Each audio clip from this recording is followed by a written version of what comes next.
here we are again, shooting another episode in our wood door series. I love it. Thanks for having us. Yeah, glad you're with us today.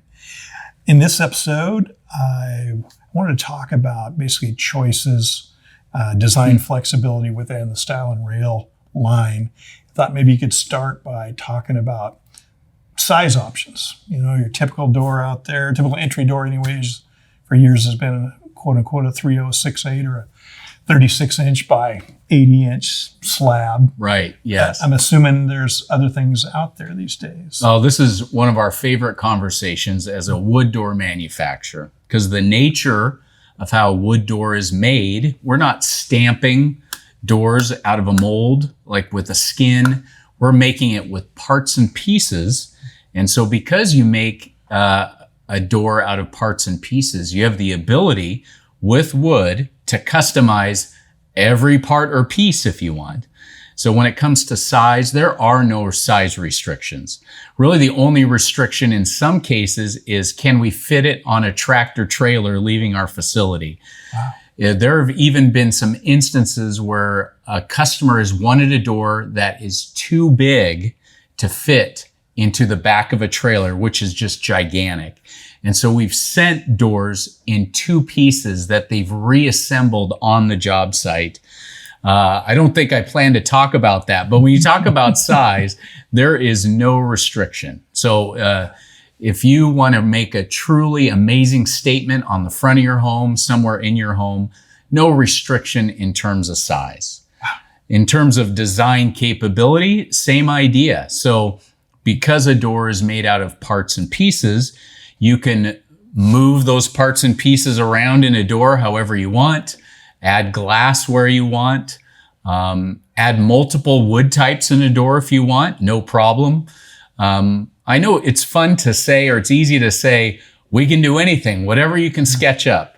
And some of us, some very talented homeowners out there actually can visualize and sketch, but that's not me.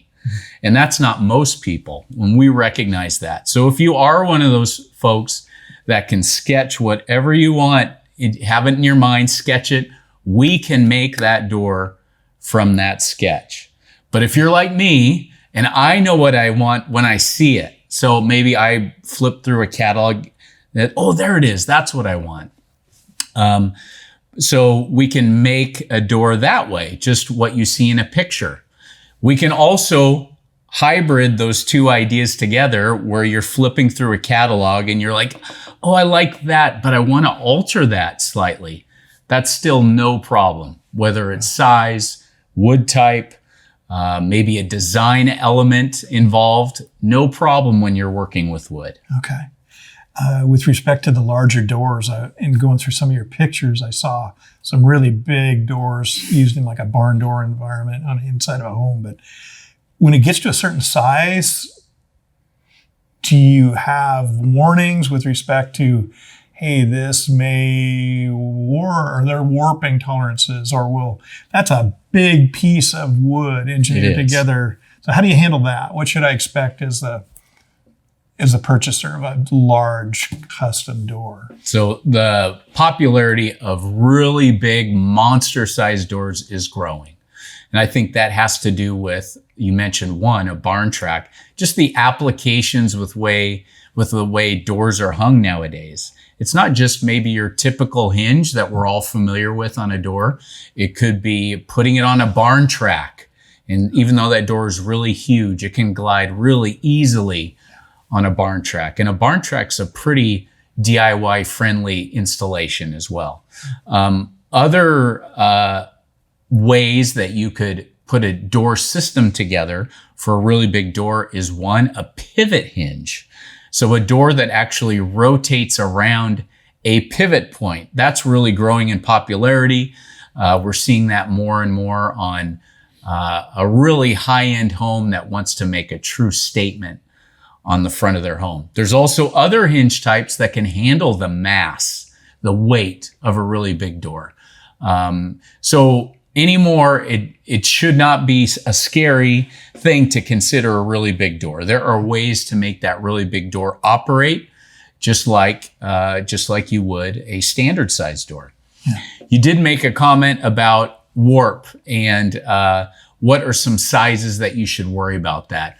One thing, doors nowadays are made differently than the old days. When you're talking about a door component, it's not the same as comparing it to a stack of 2x4s that you're picking up and trying to find the straightest one. It's a totally different beast. Doors are highly engineered, even with a wood door, how they're made of tons of different parts and pieces that are made so they don't warp. So we have some very specific language, like all manufacturers do, but specific language about when you get to a certain size, when do we no longer warranty for warp? In our case, it's at 5 feet wide.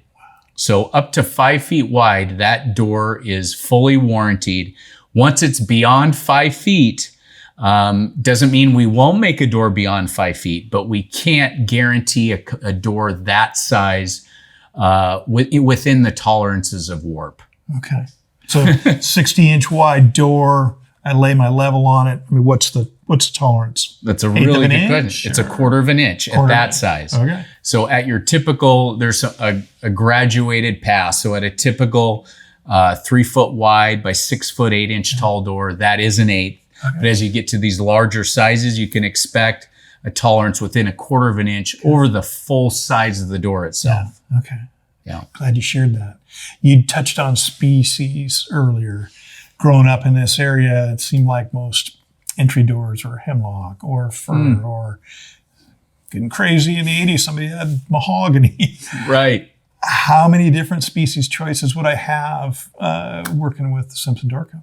Well, it makes a lot of sense that you're used to Douglas fir, western hemlock. Those are the trees that grow all around us here in the Northwest. And in fact, if you're in other parts of the country, wood door preference tended to follow just the wood types that were native to that area. So if you were in the upper Midwest, maybe you'd see more cherry doors because that's where cherry trees were growing. Or if you're down in the South, you saw more pine doors because that's where pine trees were growing.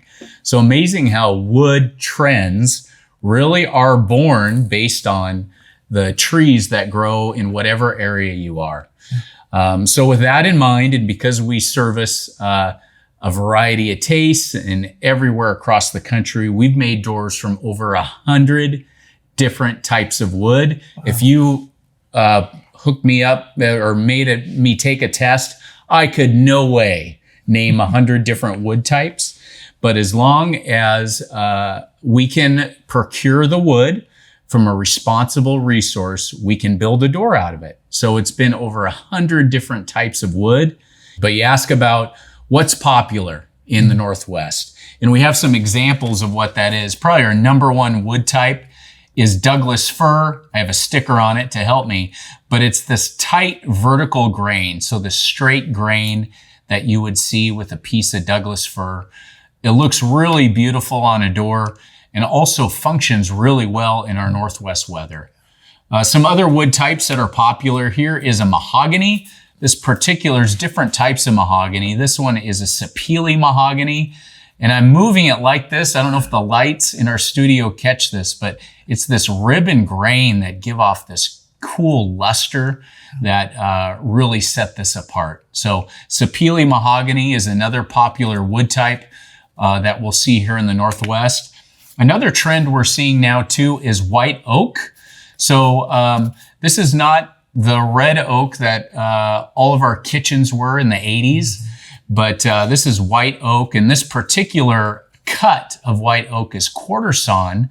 So it doesn't have wide grain rings of oak, but it actually is a vertical grain because of the way it's cut, because it is quarter sawn. White oak is really prized right now and popular for its use in different design projects. But know whether it's walnut or cherry or even a different cut of a particular type of wood. Maybe you don't want red oak, but you want quarter sawn red oak, or you want some sort of burled maple. All of the above we can do. Wow. Yeah. Okay. Does it require any different machinery to do different species? Or can you kind of... It's a really good question. I think our some of the people in our plant might say, yes, we need different machines for this, but really it doesn't. But what it does do, some wood types are just tougher on saw blades, equipment than others. So if there's a particular wood type that's especially tough on equipment, in our plant, we just change out knives or change out saw blades more frequently than others. The softwoods like Douglas fir, western hemlock that we're used to here in the Northwest, they're probably the kindest on our equipment, if you will, of any of our wood types. Okay. Probably all of us are so used to looking through clear glass, whether it be our windshield or our windows in our home or apartment. Right. But I am constantly, every time I look at the glazing options within, doors, I'm amazed at how much is offered and what can be done these days. Do you want to talk a little bit about that? I really love that you're talking about glass with doors. Just it's so common in a door nowadays, whether it is the front of the home, the back of the home, even, this is interesting, inside the home on a bathroom, which may sound strange, or a bedroom to see a piece of glass. And you're thinking, wait a sec, a bathroom needs some privacy there. Well, if you pick the right amount, if you pick the right glass texture, you can make that completely private. And that may work especially well. Let's say a typical powder room in today's homes may not have a window to the exterior. So it's a dark space. You might consider a door with glass that has a glass texture on it that makes it completely private, but you can still allow natural light to flow into that dark space, making it a light space. Yeah. As we're talking about glass textures you can use in a door. So a texture, sometimes that is where you put your hand against the piece of the glass and you can feel a different texture on that. Sometimes you can't feel it. Sometimes it's just something that obscures the view in a piece of glass. I have a couple popular glass textures right now that are being used in privacy applications. So one is called satin etch. So it has a texture that if you were to put this in a door and I were to press my nose or press my hand up against that glass, you see the hand there, but as soon as I pull that away, your hand disappears. It's completely private. So you can see whoever, if they're pressed up against the glass, you can see them. But as you move away, it completely obscures the view. That might be an option if you need to obscure the view, but you want natural light coming through that door. Another option that's even more private is a texture called white laminate. And it is literally a white layer between two pieces of glass. White laminate. We've named it correctly, I think. And so this white, even as you're close to it, really obscures the view. So even more obscure. Both are textures that are really popular right now that could be used when privacy is needed, but you want natural light. Okay.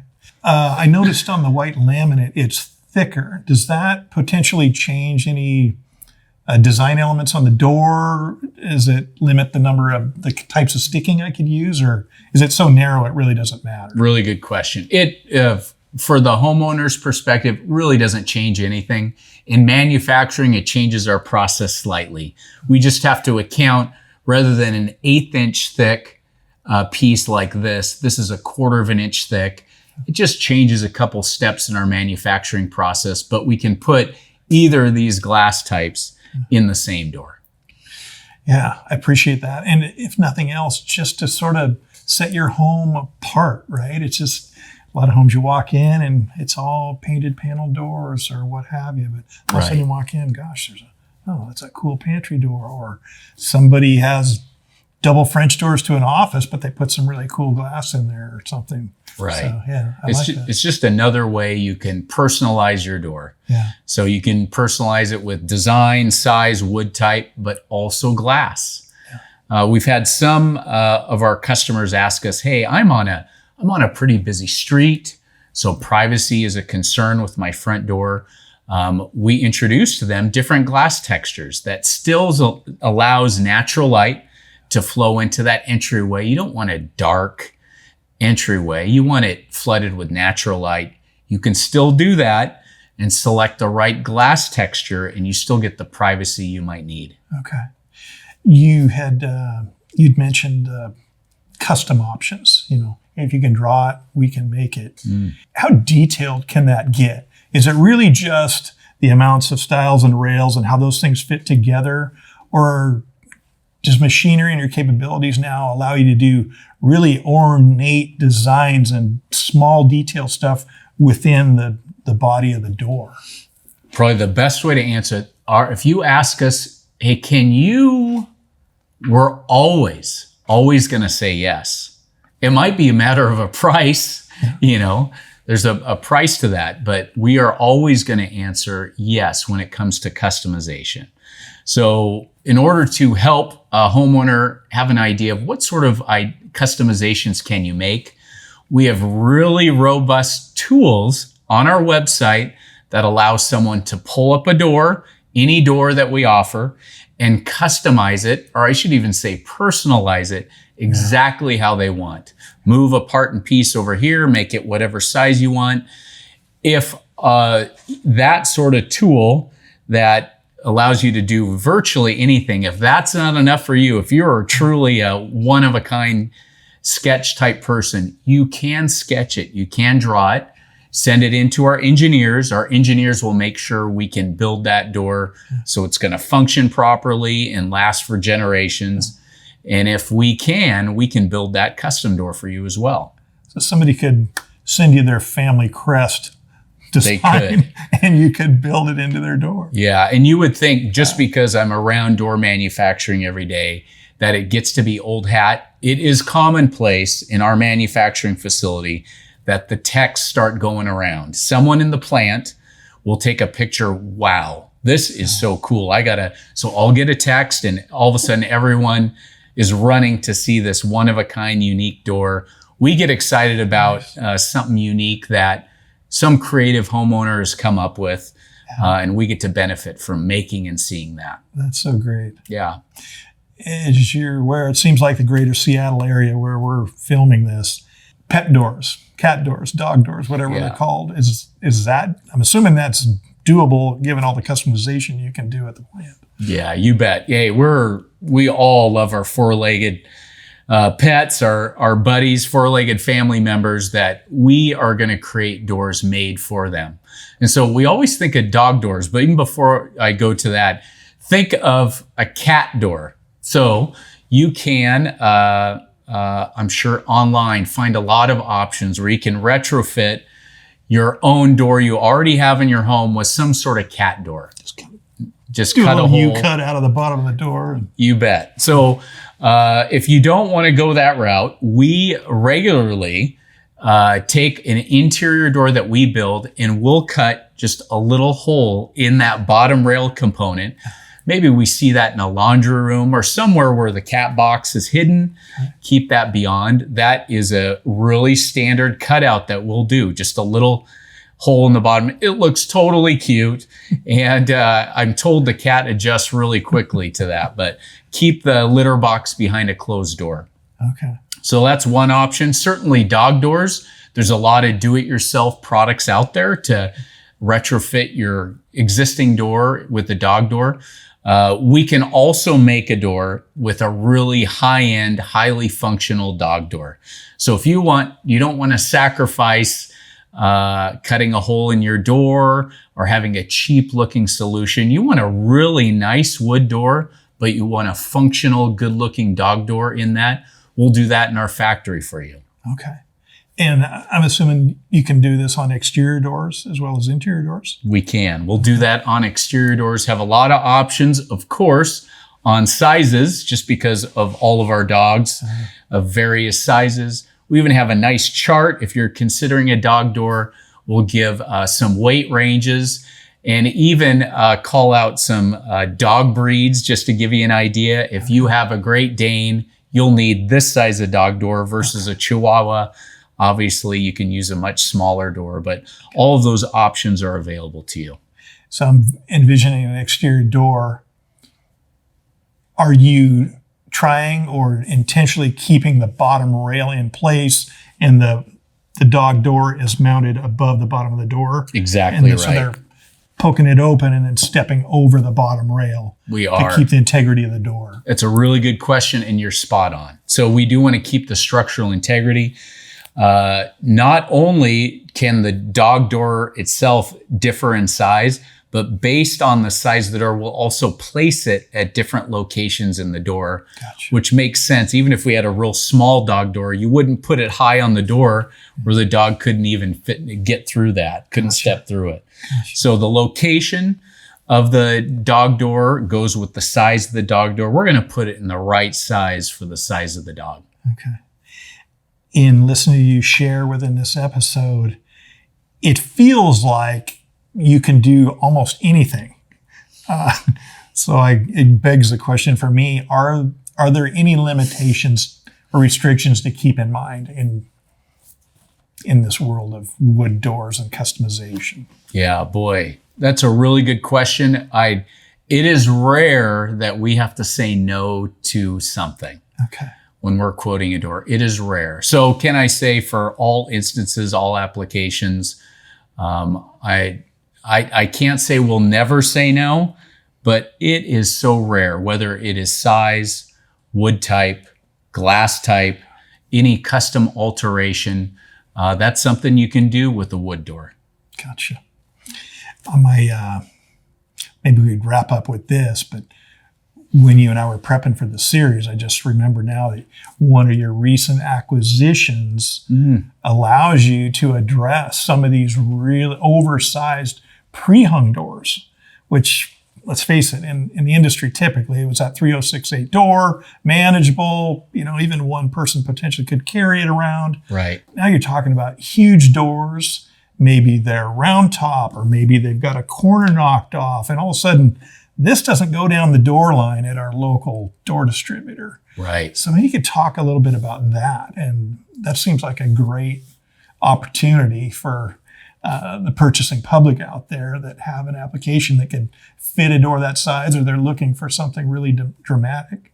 Yeah, great. I'm glad you brought that up. When you think of in the door business, each market, we didn't know this, but every market in every part of the country has a specialist that takes door slabs, a company that takes door components and creates pre-hung door units. And so usually it's a high volume, mass produced operation.